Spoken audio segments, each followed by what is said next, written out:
Resumen de la obra, Boris Godunov Pushkin.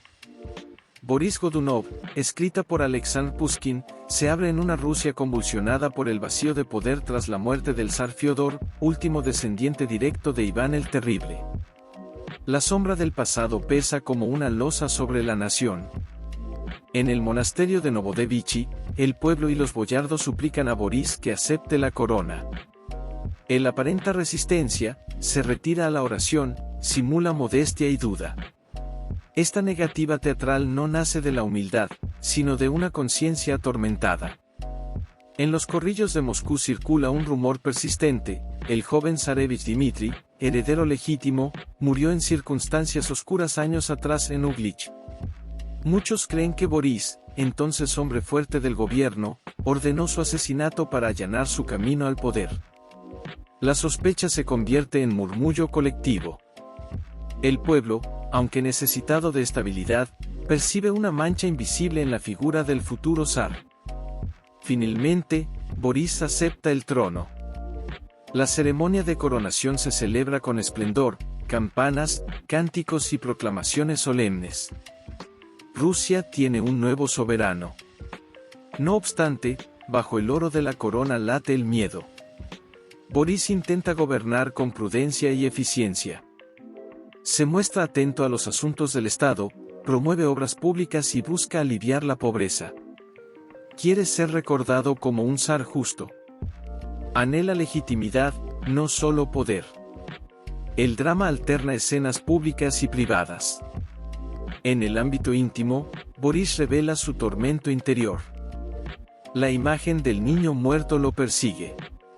Escucha voces en la noche, siente que el suelo se abre bajo sus pies. La culpa no se apacigua con decretos ni con triunfos políticos. El poder, lejos de otorgarle paz, intensifica su desasosiego.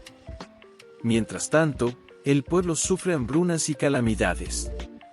Las malas cosechas se interpretan como castigo divino. La mentalidad religiosa de la época asocia la desgracia colectiva con el pecado del gobernante. La tragedia adquiere dimensión espiritual, el destino de Rusia parece ligado a la conciencia de Boris. Pushkin construye un mosaico de escenas breves que recuerdan la estructura de Shakespeare. No hay un único protagonista aislado, sino una nación entera atravesada por la crisis. Los boyardos murmuran, los campesinos rezan, los monjes observan. Cada voz contribuye a la atmósfera de inestabilidad. El primer capítulo establece el eje central, la legitimidad del poder. Boris ha alcanzado la cúspide política, pero carece de certeza moral. Su reinado nace bajo el signo de la sospecha. La obra no presenta pruebas explícitas de su culpabilidad, más relevante que la verdad histórica es la percepción colectiva. En el teatro de Pushkin, la conciencia y la opinión pública moldean el destino. La figura de Boris se perfila como trágica. No es un tirano sanguinario, sino un hombre inteligente atrapado por una decisión pasada. Su grandeza política contrasta con su fragilidad psicológica. El espectador contempla la tensión entre autoridad exterior y fractura interior. Así concluye esta primera parte, con un zar coronado y un reino inquieto. La semilla de la desintegración ya ha sido sembrada. El trono se alza firme en apariencia, aunque sus cimientos están corroídos por la culpa y el rumor. En un monasterio apartado, el joven novicio Grigori escucha con atención las crónicas sobre la muerte del zarevich Dmitri. La narración del anciano monje Pimen, testigo de los acontecimientos históricos, despierta en él una ambición inesperada. Grigori descubre que tendría la misma edad que el príncipe fallecido. La coincidencia enciende una idea peligrosa: podría hacerse pasar por el heredero sobreviviente. Pimen representa la memoria histórica. Escribe con serenidad los hechos de Rusia, convencido de que la verdad prevalecerá con el tiempo. Para él, la historia es juicio divino. Grigori, en cambio, encarna la energía inquieta y la ambición juvenil. Se rebela contra el encierro monástico. Sueña con gloria, con acción, con destino. El contraste entre ambos personajes subraya uno de los temas centrales de la obra, la tensión entre verdad y ficción política. Mientras Pimen registra los hechos con rigor moral, Grigori concibe una mentira que podría transformar la realidad del país. El joven huye del monasterio. En su fuga, demuestra ingenio y audacia. Cambia de identidad, evade persecuciones, manipula a quienes lo rodean. La idea de proclamarse Dimitri deja de ser fantasía para convertirse en plan estratégico.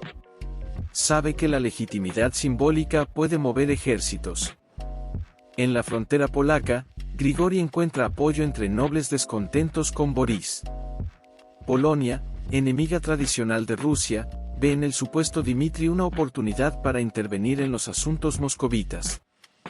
El impostor seduce con su discurso. Se presenta como víctima de una conspiración y heredero legítimo. Su relato conmueve a algunos, convence a otros por conveniencia política. Pushkin muestra cómo la identidad puede construirse mediante la palabra. Grigori no posee linaje auténtico, aunque domina el arte de la persuasión. La obra introduce así el fenómeno del falso Dimitri, figura histórica que simboliza la fragilidad del poder basado en la percepción pública. Mientras tanto, en Moscú, Borís gobierna con creciente inquietud. Noticias confusas llegan a la corte. Se habla de un pretendiente que afirma ser el príncipe sobreviviente. El rumor que antes era murmullo interno adquiere forma concreta. La amenaza ya no es solo moral, sino militar y política. Este capítulo expande el horizonte geográfico y dramático. La acción se desplaza del centro del poder a los márgenes, donde se gestan las revoluciones. El monasterio, espacio de recogimiento, da paso a la frontera, territorio de conspiración. La figura de Grigori introduce dinamismo y ambigüedad. No es un villano caricaturesco. Su ambición tiene matices románticos.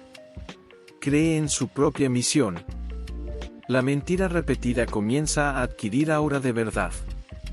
El segundo capítulo concluye con la marcha del impostor hacia Rusia, respaldado por fuerzas extranjeras y por la esperanza de quienes ansían un cambio. La tormenta se aproxima. El trono de Borís, ya frágil, enfrenta ahora un desafío tangible. En el Kremlin, Borís recibe informes alarmantes sobre el avance del pretendiente. La noticia reabre heridas antiguas. La corte debate estrategias militares y diplomáticas. Algunos boyardos mantienen lealtad formal, otros vacilan en silencio. El poder se vuelve frágil cuando la duda se infiltra en la élite. Borís conversa con su hijo Fiodor, a quien intenta preparar para el gobierno. En estas escenas familiares se revela su faceta humana. Ama a sus hijos, desea asegurarles un futuro estable. Esa ternura contrasta con la sospecha de su crimen pasado. Pushkin compone un retrato complejo, el hombre capaz de afecto y el político implacable conviven en la misma figura. La culpa se intensifica. Borís experimenta visiones del niño muerto. Cree oír su voz. El espectro no aparece físicamente en escena, aunque su presencia psicológica domina el drama. La tragedia adquiere dimensión interior. El enemigo más poderoso de Borís es su conciencia. La crisis social agrava la situación. El hambre y la miseria alimentan la credulidad popular. Muchos campesinos prefieren creer en el regreso milagroso del heredero legítimo antes que soportar la incertidumbre actual. El mito se convierte en fuerza política. Pushkin retrata al pueblo como masa oscilante, capaz de aclamar y de condenar con igual fervor. No actúa por análisis racional, sino por emoción colectiva. Esta perspectiva otorga a la obra un tono casi moderno, donde la opinión pública define el curso de la historia.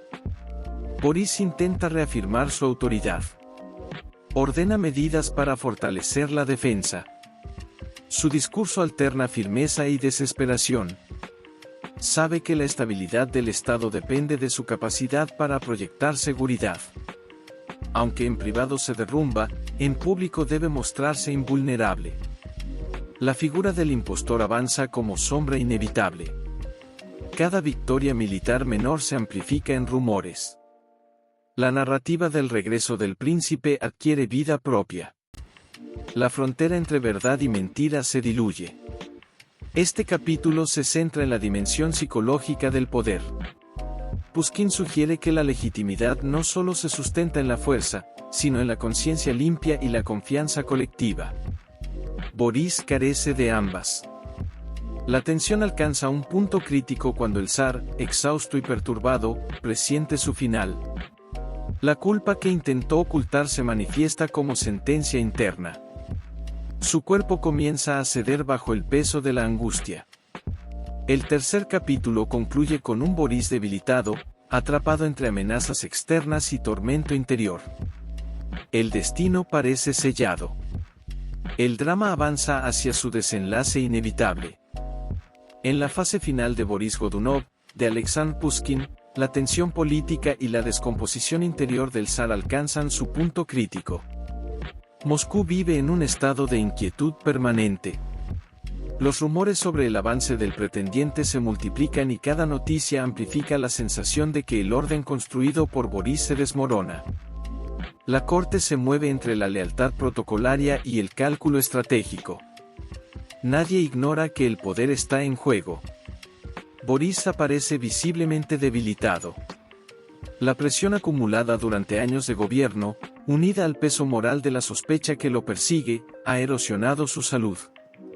Sus intervenciones ante los boyardos buscan proyectar autoridad, aunque su voz revela fatiga. Insiste en la necesidad de defender el Estado y preservar la estabilidad. Habla como estadista, razona como gobernante experimentado, aunque por dentro se agita una tormenta de angustia.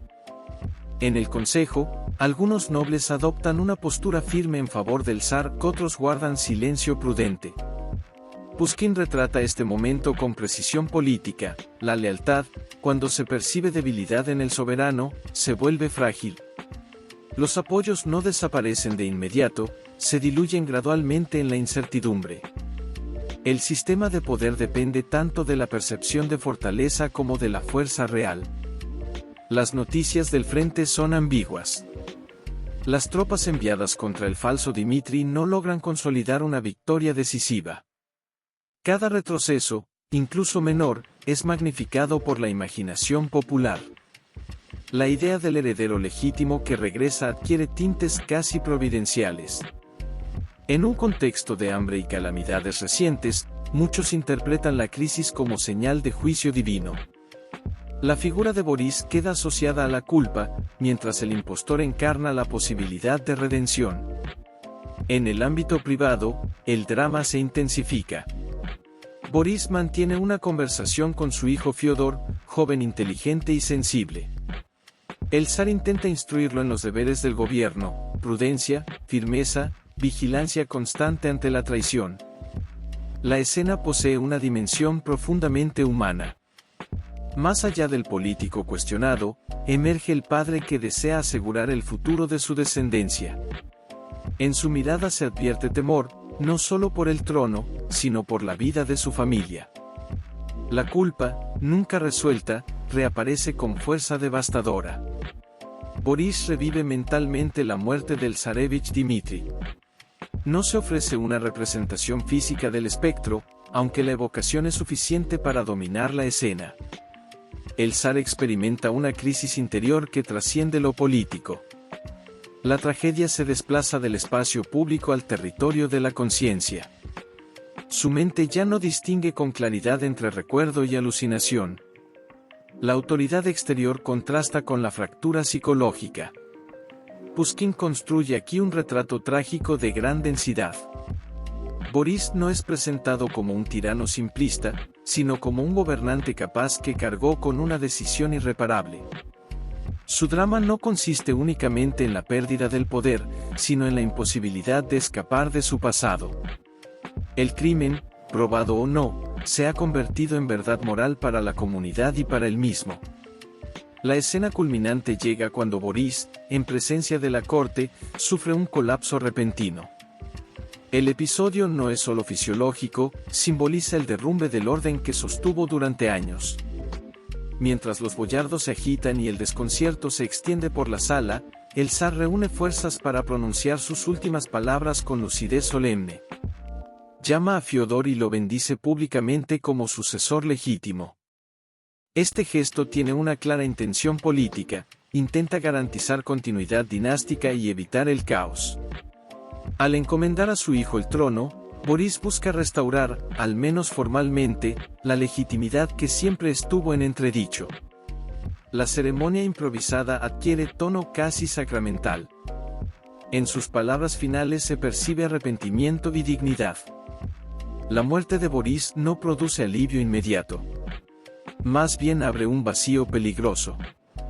La figura que concentraba el poder desaparece, y con ella la cohesión precaria del Estado. Algunos boyardos renuevan su juramento a Fiódor, otros evalúan la conveniencia de reconocer al pretendiente. La transición no se presenta como ordenada, sino como frágil y expuesta a la traición.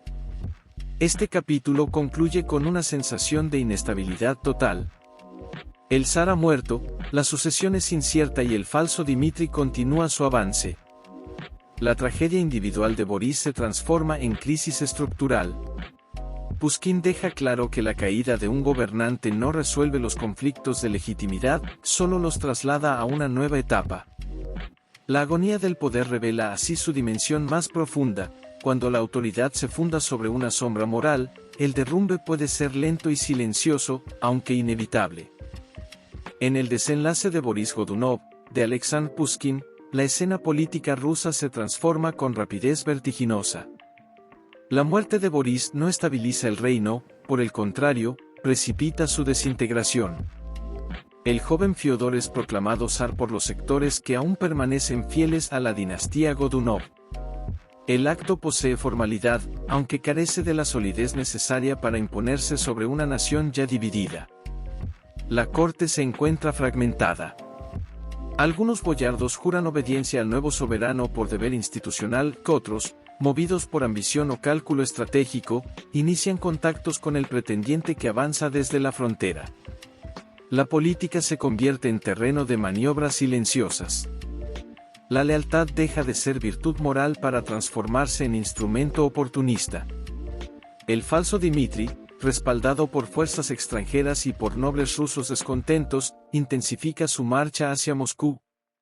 Su figura ha adquirido proporciones simbólicas. Para muchos campesinos y ciudadanos agotados por la miseria, representa la esperanza de un orden restaurado. La memoria del zarevich asesinado se mezcla con la necesidad colectiva de redención. La historia objetiva importa menos que la promesa de un nuevo comienzo. Pushkin expone con agudeza la volatilidad de la opinión popular. La misma multitud que en otro tiempo suplicó a Borís que aceptara la corona ahora dirige su entusiasmo hacia el supuesto heredero legítimo. El pueblo no actúa como fuerza estable, sino como corriente emocional que sigue la dirección más persuasiva. El poder depende, en última instancia, de esa percepción fluctuante.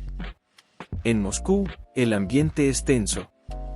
El joven Fiódor carece de la autoridad consolidada que su padre logró construir durante años. Aunque posee formación y sensibilidad, no dispone del tiempo ni del apoyo suficiente para afirmarse. Las intrigas se multiplican en los pasillos del Kremlin. La estructura del Estado comienza a ceder bajo el peso de la incertidumbre. El avance del impostor provoca deserciones decisivas. Tropas enviadas para defender la capital cambian de bando o se dispersan. La narrativa del heredero sobreviviente adquiere fuerza casi mítica. El discurso del falso Dmitri combina victimización y destino providencial. Se presenta como restaurador del orden legítimo, víctima de una conspiración pasada y portador de justicia histórica. Cuando finalmente entra en Moscú, la ciudad lo recibe con vítores. Las campanas repican, la multitud se congrega, los nobles calculan su posición en el nuevo régimen. El espectáculo público sugiere triunfo incontestable. La dinastía Godunov queda desplazada con rapidez brutal. El joven Fiódor y su familia pierden protección y poder, víctimas de la misma lógica implacable que sostuvo el ascenso de Borís años atrás. El contraste entre la solemnidad de la coronación inicial y la aclamación del impostor subraya el eje trágico de la obra, la fragilidad del poder cuando su fundamento moral es cuestionado. El ciclo se repite. Un gobernante asciende envuelto en sospecha, otro ocupa su lugar respaldado por una ficción convertida en verdad colectiva. No obstante, Pushkin evita cerrar la tragedia con una sensación de restauración definitiva. La figura del falso Dmitri, pese a su éxito inmediato, está construida sobre una identidad fabricada. El espectador comprende que el nuevo régimen contiene en sí mismo la semilla de futuros conflictos. La legitimidad que surge de la impostura difícilmente puede ofrecer estabilidad duradera. La escena final posee una fuerza singular. Tras la proclamación del nuevo zar, el pueblo guarda silencio. No se trata de celebración eufórica, sino de un mutismo cargado de significado. Ese silencio actúa como juicio histórico. La multitud observa, espera, mide las consecuencias de sus propias decisiones. La obra concluye sin una resolución moral explícita, aunque deja una advertencia clara: el poder basado en la manipulación de la verdad inevitablemente genera inestabilidad. El desenlace no glorifica ni condena de manera simple. Presenta un proceso histórico donde ambición, culpa, fe y rumor se entrelazan. La tragedia no pertenece únicamente a Borís, ni al impostor, sino a la nación entera que oscila entre esperanza y engaño. Así, la obra cierra con una imagen abierta: un nuevo gobernante ocupa el trono, la multitud calla y la historia continúa su curso incierto. Pushkin deja al espectador ante una reflexión profunda sobre la naturaleza del poder y la responsabilidad colectiva en su construcción. Suscríbete a mi canal para subir más contenido. Gracias.